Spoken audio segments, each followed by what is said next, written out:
Hi, everybody. Welcome to another edition of Talking Elite Fitness. I'm Sean Woodland, being joined by Tommy Marquez. Tommy, how you doing? I am good. Back from SoCal and featuring Lauren Khalil. Lauren, how are you? I am good. I had my pumpkin spice latte to start my day. Oh, So God. Looks we're all right. doing great. What's the temperature there?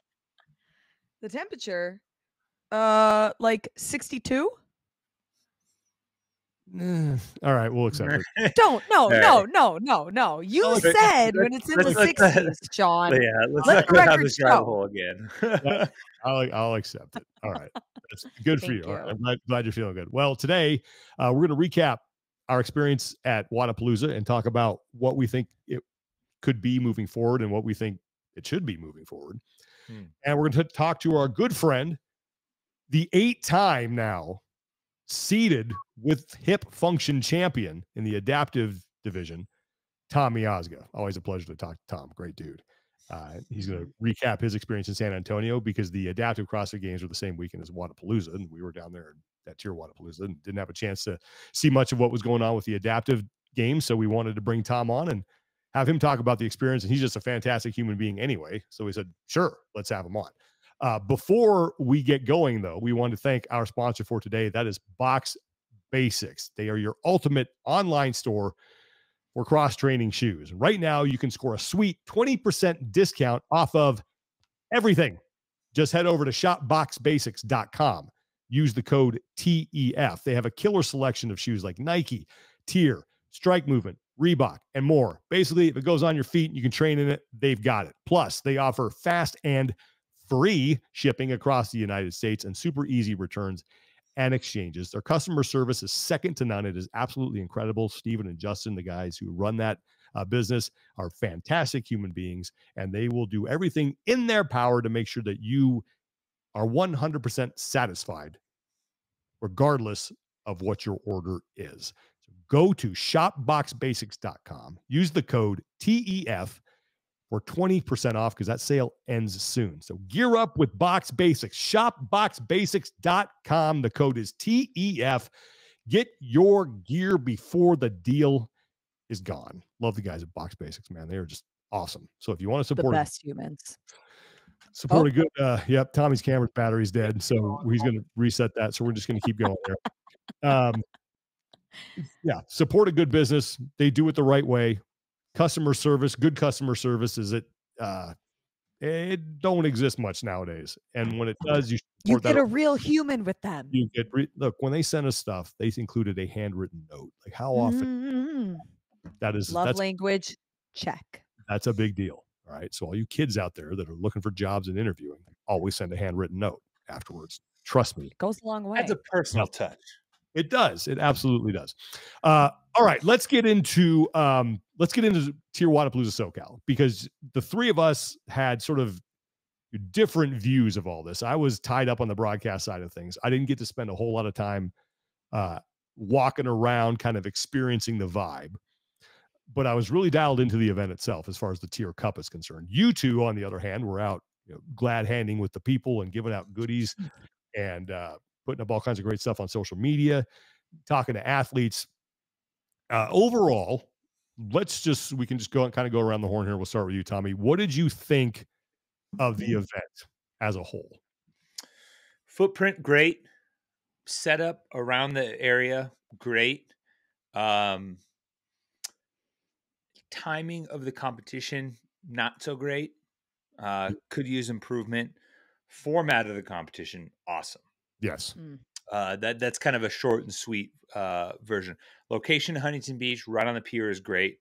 I think if it, with an improved cadence of like communication and getting word of mouth out there and people experiencing for the first time, it could be an awesome place like moving forward, right? Like a true vacation style party, relaxing venue where you can get a little bit of everything that you want, regardless of how you show up to the event.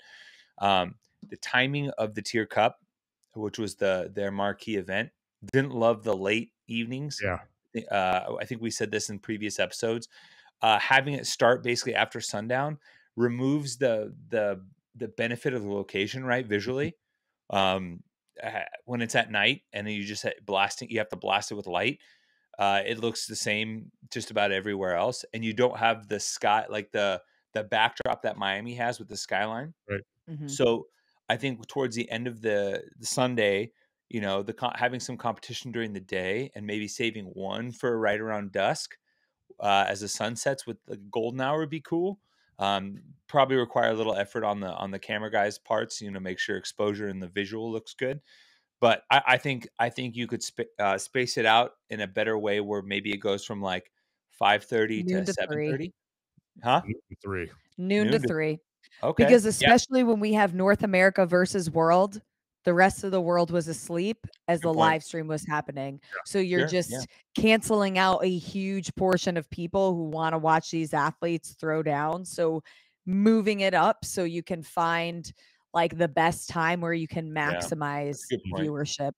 Yeah. Noon to 3 probably makes more sense. And then that actually gives time to I mean, everyone gets up in the morning anyways and is like kind of ready to go. Right. Like, so I guess by the time you get done with that, you actually have time to go enjoy like Mm-hmm. a little bit of your day before, because like athletes were like, we wanted to be in bed by now, by the time the last Yeah, yeah. competition's going.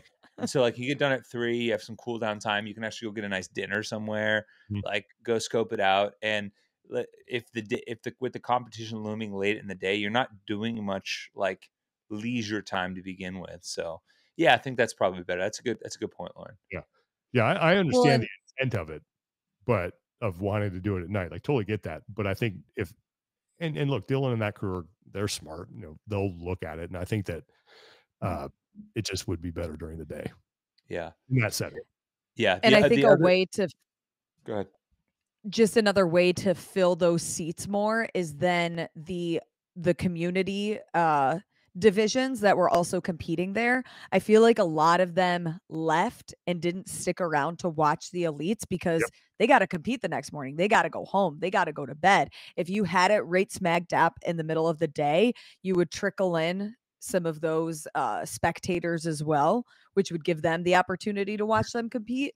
But overall, just speaking to the athletes and speaking to managers and coaches, the experience for the athletes was overwhelmingly positive. I mean, Tommy, when you spoke to Tia and her just talking about the passion getting back into the athletes, I mean, that is, in my opinion, a home run and the best possible situation to grow this thing and continue it in years to come. No doubt. Yeah, I think that's a big piece of it for sure. And we're going to hear from Tia in just a second here. But before we do that, and we're going to hear from Pat Vellner as well. So this is where I didn't get to see a lot, but just like the vibe, I got a little bit of it in Vendor Village, just the fans, sort of the community thing. I mean, it felt pretty good when I was out there. It felt like people were having a good time. Like there was a lot Yeah. to do. I don't think they had the footprint that Wodapalooza Miami has, No. but you didn't need a ticket to get into Vendor Village. You could just go hang out. So anybody who wanted to come check it out could. I think that's a smart idea. Yep. What did you guys think about that?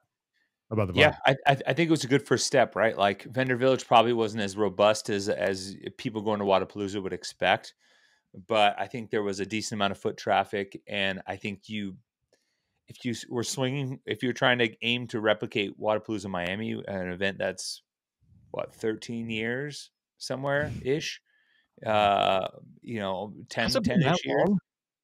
It's probably This will 10 be years. the 13th year. Yeah. No, because remember, Noah Olson gave a speech on the That's 10th right, year, Yeah. which I Yeah. think was 2 years ago. And they Yep. missed 1 year. It was 2020. I think they missed. Right? Yeah.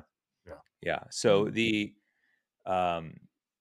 I think trying to expect that would, be little premature, but just being able to have the space feel like it was occupied and have people coming through and I think the volleyball court in the middle of it was smart. So people are out there Great playing. idea.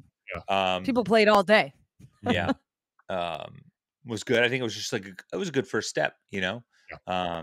and hopefully vendors got their money's worth, whatever that may be. And that's something you can maybe build on moving forward. That's really just kind of what it felt like. It was like Vendor Village wasn't like massive, but it wasn't small either. And there were options, and there was a pretty good shopping experience, and people seemed to respond well to just the environment as a whole. So, and if you didn't, and if you weren't, if like Vanderbilt being small, there's a ton of other shopping and things around the area, so you could always occupy your time. Mm-hmm. Yeah. All right. Well, let's shift our focus to the Tier Cup, and we'll call up our first interview here, and that's with Tia Toomey. So let's hear what she had to say about this, about the end here. It was amazing. Obviously we didn't get the result that we wanted, but one point that determined whether or not we won or lost. And I just felt like the team really pushed to the very end, even though it was kind of locked up by the end. But the team dynamic for World was just so fun, and we were just talking about it.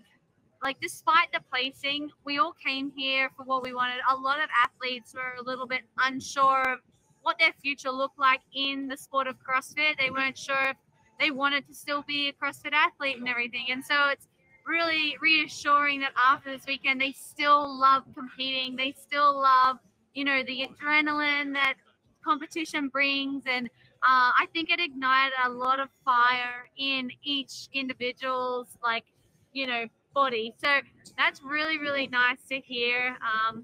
And I think it's a huge compliment to the event organizers, the team, and just like everyone that was involved, because it was just such a positive thing, especially with so much going on. And for our team, obviously Lazar was definitely going to be a part of our team. So I felt like throughout the weekend, we would always say like, hey, this is for Lazar, and we were trying to just dig deep. And even I think we had to sub out BKG for one of the workouts and put Guy in. And even Guy said it beautifully. He said, I just know that that's what Lazar would have done. And he was with him through that workout. And even though he wasn't expecting to do that workout, he just took one for the team and did his absolute best. And it really paid off. So, all in all, it was such a fantastic weekend. I had the best time. My family had the best time.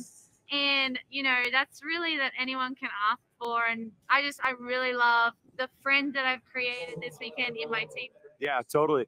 And I mean, you mentioned some of the athletes, like a little bit unsure about their future, but you're here in a leadership role. And as a tenured athlete, like for you getting to be a part of that, maybe that rediscovery of the love and passion, like as someone that's been in it so long, like where does that sit for you? I think honestly really rewarding, and also a huge honor to be captain of the team as well. I am just really grateful that I've been able to, show the guys what they're capable of. There were a few unsure workouts that we paired the athletes up to, and it was just like the belief in themselves. They just needed someone else to show them and believe in them. And I think I've definitely throughout the weekend been able to do that and help them really understand how important it is to visualize and see themselves as champions, to see themselves as athletes that are capable of more than what they realize. Yeah. And I think that it's just really rewarding, and it's just really cool to see their journey and just be a part of it in such a small way. I'm really looking forward to the new season ahead for them. Yeah, totally. And one of my favorite moments of the weekend was Gracie's run, and the last 100 meters, I think you were locked eye to eye. You couldn't have been more than a foot from her, and you were up and down in her face. I mean, how did that moment come to be? Was it just pure adrenaline for you, or was it something you were aware of? I mean, that was just pure adrenaline. I get a little bit passionate, but that is that was probably the hardest workout of the weekend, and Gracie stepped up, and same with Brent. And the run was, she knew she had the bike, the burpees, she just had to hang on, but the run she was the most worried for. And I just had to show her she can do it, even though she thinks that she's doesn't have any more to give. And I think I was just trying to be a bit of a distraction, just so she wasn't focusing on the lactic buildup in that workout, and just trying to remind her just pump your arms, And I think I probably was a little bit much, but you know what? That's just being a team player. And I mean, she's okay now, so that's the main thing. But she really gave it some, and she beat Emily Rolfe on a runner. Yeah, come on, no doubt. That's something to hang your hat on. It really is. And I'll be honest, it wasn't too much at all. It felt like the right amount of energy. and I think everyone responded to it in a really cool way. And it was awesome to see. But I was so fatigued before the workout. I was like, oh my goodness, what did I do? But yeah, no, it was fantastic. Awesome weekend to you. Thanks as always for being a leader and doing what you do and giving all of us something to shoot for. Yeah, thank you so much. All right, that's Tia Toomey following the Tier Cup competition. And I like, because we're going to hear from Pat Bellin here in a second, but I really like what you said about just reigniting the passion for it, because I think a lot of people who watch that, kind of just spectators, felt the same way. It's like, oh, this can be fun again. And this is a cool format in which to do it. And I will talk more about it in a second.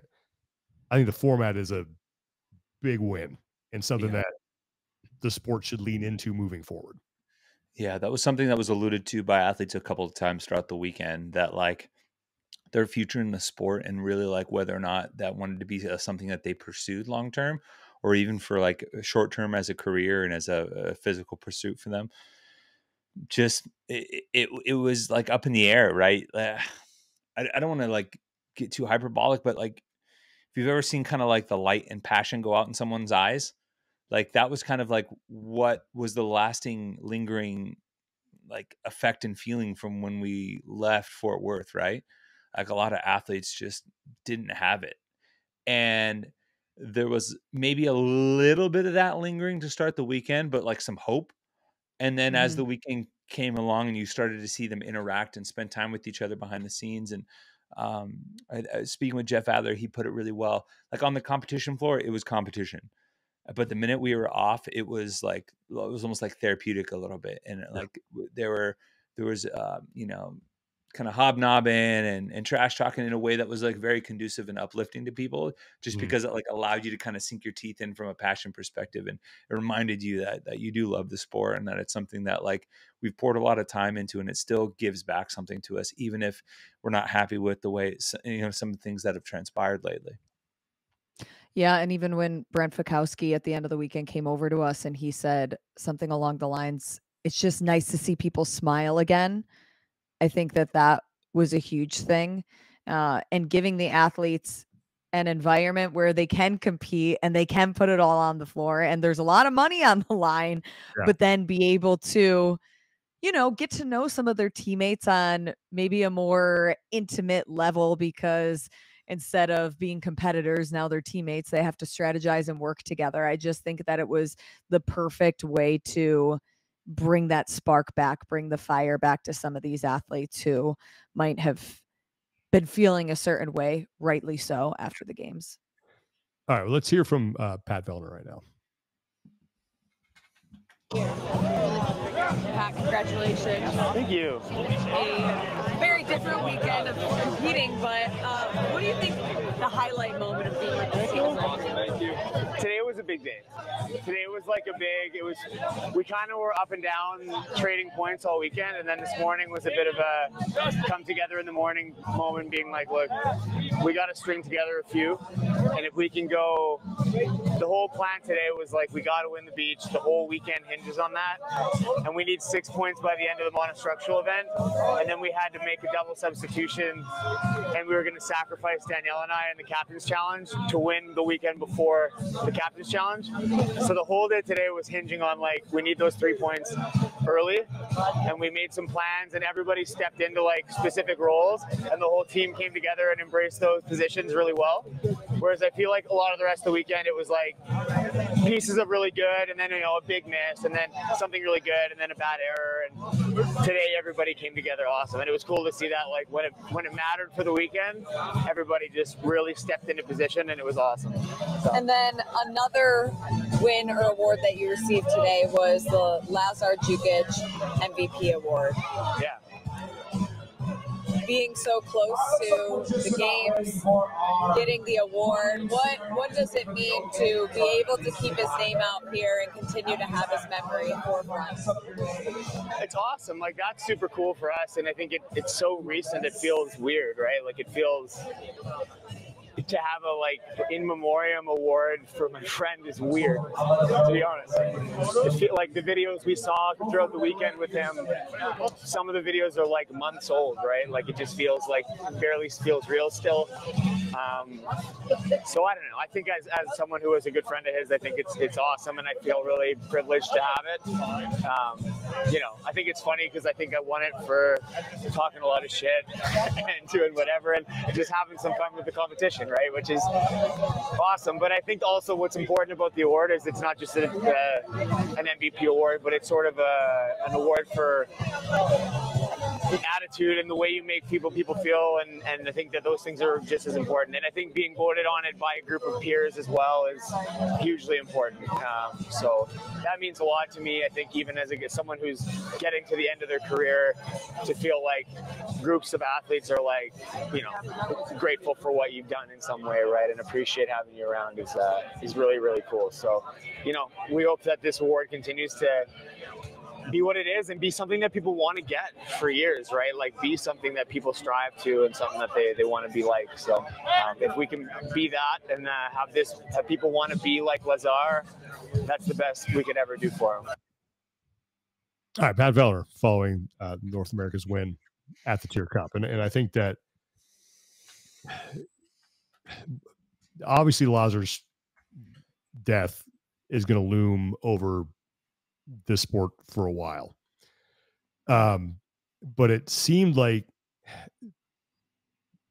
it was more of a, people are looking back at him and what he meant to the sport. And like you heard Pat say, I'm kind of struggling through the point I'm trying to make here, but more about emulating him and how we're moving forward now, as opposed to let's look back. There was more of a, hey, let's be like he would have wanted us to be, and let's move forward. Does that make sense? Yeah. I think Pat wanted to celebrate him. Right. Mm-hmm.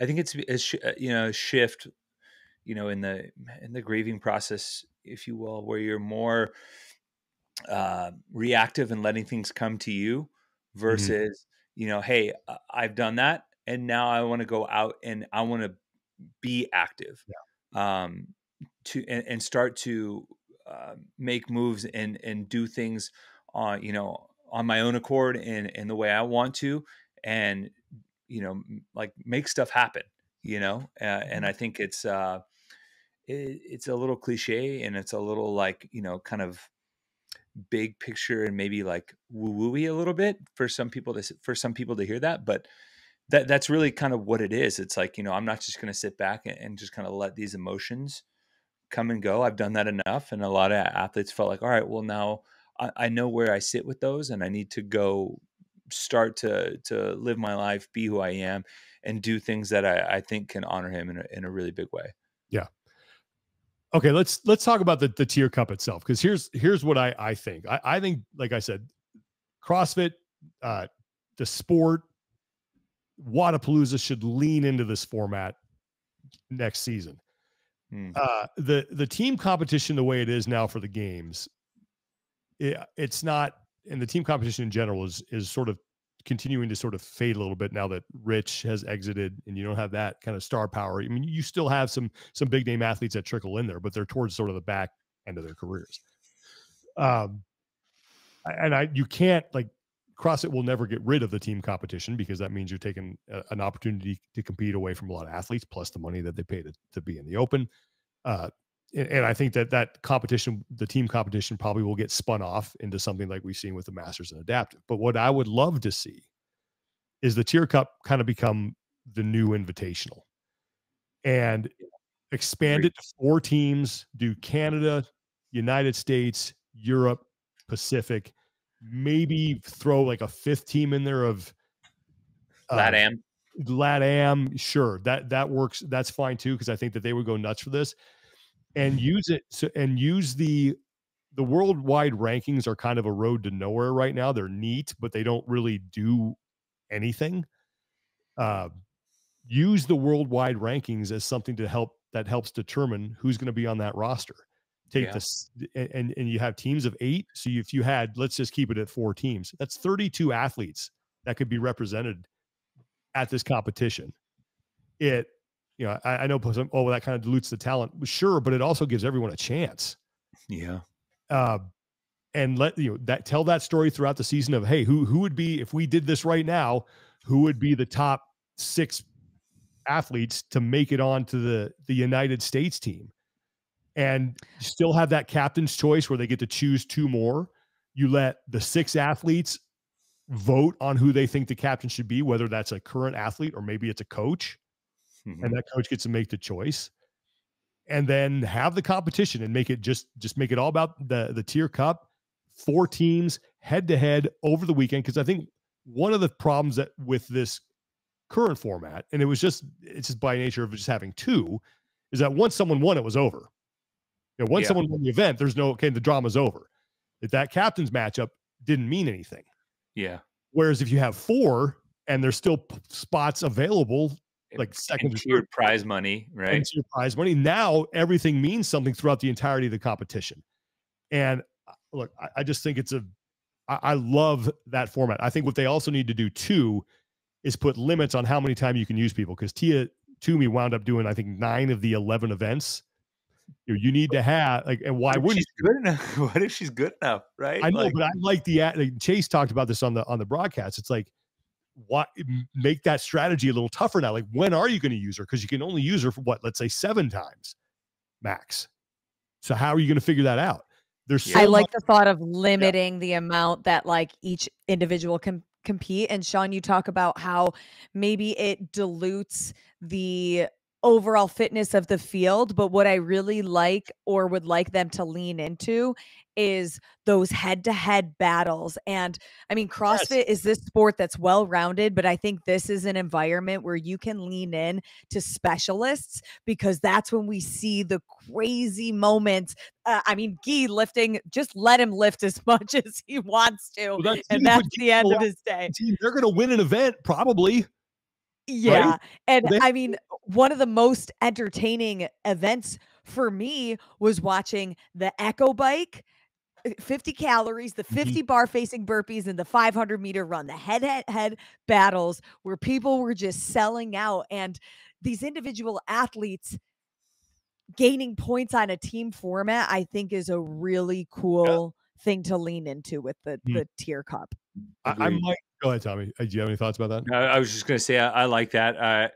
You know, there's something about me just like, look, if Tia wants to go out there and 9 times and they can't beat her, like, part of me is just like, let her do that. But I do. She's your wild card. Just keep using it. It's like, I mean, even that, because by the end, and this was another thing, and it also comes down to like media coverage and how you promote it. Like, the athletes were just like kind of in awe of her, because it was like, she's just not stopping. They just keep rolling her out there, and she keeps beating the brakes off of people. Yeah. She won her portion of the second to last chipper by like 2 minutes. And she had done more work than anybody out there. I know. And I think it was, and I think maybe, and it could be just, it was great for this year, right? Because I think some of the younger athletes got to see like, oh, that is what greatness in this sport really looks like, if I haven't been at the top very long. And like, there are clear levels to this, and that's where the top is. Like, I can see the mountaintop now. And then maybe, you know, going forward, you just limit it, right? But I think that was one of the cooler things, like, just to see athletes that are games athletes on the top of the sport in their own right, just kind of marvel at her. Oh yeah, super cool. But I think one thing I would change is, if you're going to do teams of 3, don't make it 2 heats and then combine the time. I would do teams of 3 of 2 men, 1 woman, 2 women, 1 man, or 1 man. Like, that's how it would kind of, because it got to the point where you're like, some of those events were longer, like especially the second to last one, I think it was on Sunday, got kind of convoluted. Yeah. And the total, I like the total combined time, but I think that's better for individuals because it's easier to keep track of. So the event you were talking about, Lauren, where they did the Echo Bike, the bar facing burpees, and then the run, you know, that's an easy way you can keep that tally for one person. I think overall, I think this was a big win for the team competition, and I can't wait to see where they go with it. I really hope it expands to 4 teams, because it would give a lot of athletes, you know, you start getting down to like, if you take the top, top three men, top 3 women, and then you got to add one more like that. As you get down the leaderboard, like some people who maybe who wouldn't ordinarily get these chances are going to get a chance to shine. Yeah. And I love it. I think it would be fantastic. I think people would watch that over a weekend, because that was the one thing that, while I love the Invitational and I missed that a lot, it was too short. It was one night. And I think this is the right sort of one weekend is the right way to do it. So Big all right. fan. A lot Yeah. of legs to grow. Definitely. And I really, like I said, I'm really looking forward to seeing where this thing goes, because I think it's a total win.